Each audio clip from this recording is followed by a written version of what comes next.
fault. Like, I got some problems. I got some physical limitations. I got plantar fasciitis. That's not funny. Like, that's not funny. It's a serious disease, okay?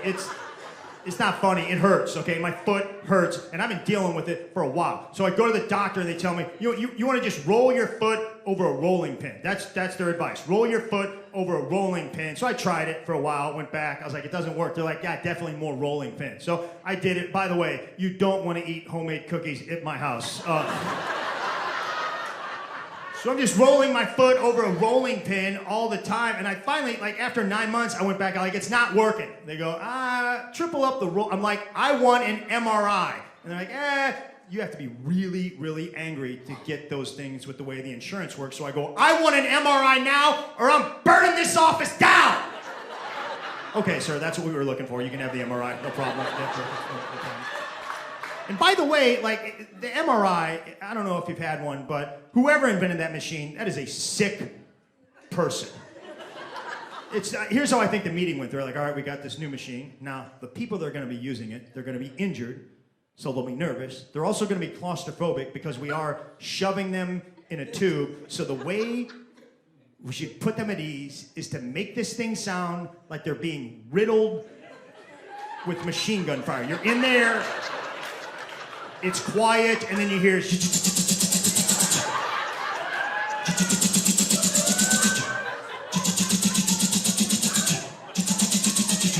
How you doing in there? I think I'm hit. Then they have the gall to say, "Don't move." While they're shooting at me, you want me to go ahead and stand still for you? It's a real calming noise, isn't it?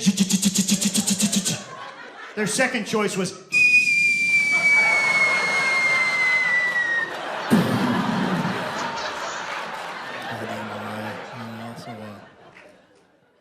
I also had to get some blood taken, which I don't like needles. Like, I hate them.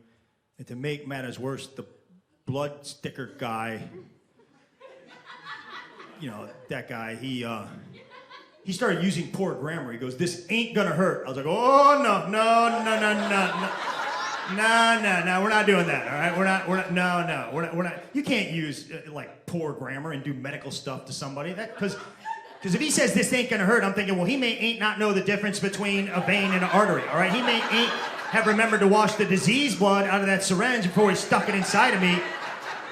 We're not doing this, okay? We're not doing this. And it's not his fault. The guy was probably good at school in science and bad at English, but I don't care, man. It's a confidence thing. Like, if you want your kid to be a doctor, you make sure they do well in science and English. And if for some reason your kid cannot do well in English, teach them a foreign accent, all right? Like, because we all know if the doctor's like, me not know the, how you say, all that guy's a genius. You do whatever you got to do, doc.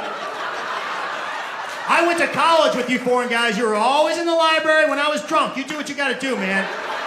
I trust you. Your poor grammar equals high MCAT score. Here's the thing, like, it's just medicine. Like, I'm not a snob. If you want to fix my car, I don't care if you use poor grammar. Matter of fact, I'd prefer you did. If the mechanic's like, that there transmission ain't never ever gonna work again, I'm like, well, I guess I need a new transmission. Obviously, this guy knows what he's talking about. He's butchering the English language. He's probably at the top of his field. I better not wait no more longer for this, no more. No, not.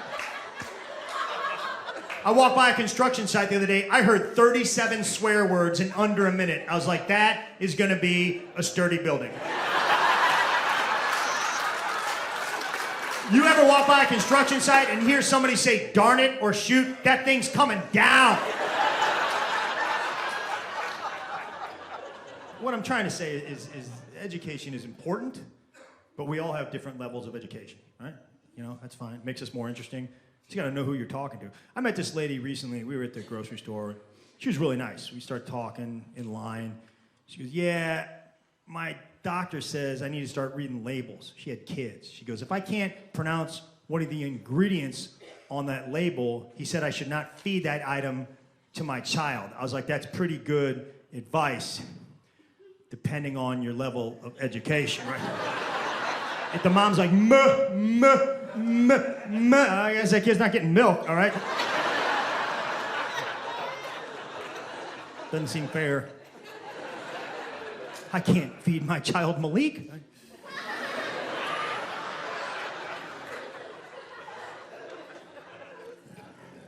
Education's important, you know. I'm educated. I graduated college. I got a degree in journalism, and very quickly got a job as a busboy at Denny's.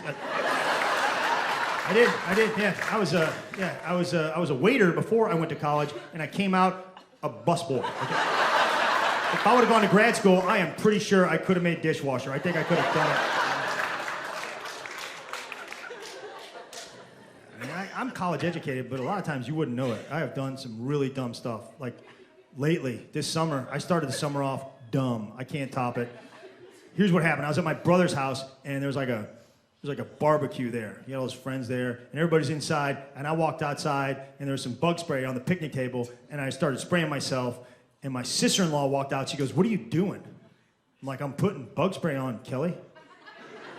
She goes, "No." I'm like, "I'll pay for my part of the bug spray if it's a problem, Kelly." She goes, "That's not bug spray." I'm like, "What is it?" She goes, "That's the fogger." I'm like, "What's the fogger?" If you guys don't know what the fogger is, it's this thing where like one person puts on a hazmat suit, they evacuate the area, they spray the back lawn with the fogger, and then bugs die for a 55-mile radius.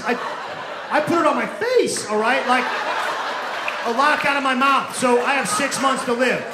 The good news is those 6 months will be insect-free. No bugs will come anywhere near me or can hire me. I just go to people's houses now, and I sit down, and all the bugs die. I killed a cat. I didn't mean to. It jumped in my lap. I don't know how I'm gonna top that this summer. Maybe eat a citronella candle.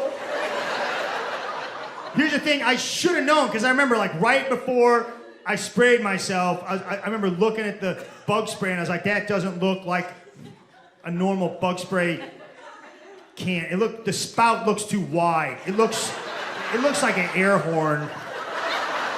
At that point, I should have read the label, but I was like, no, it's probably like a half air horn, half bug spray product. Something you would use at an outdoor sporting event, like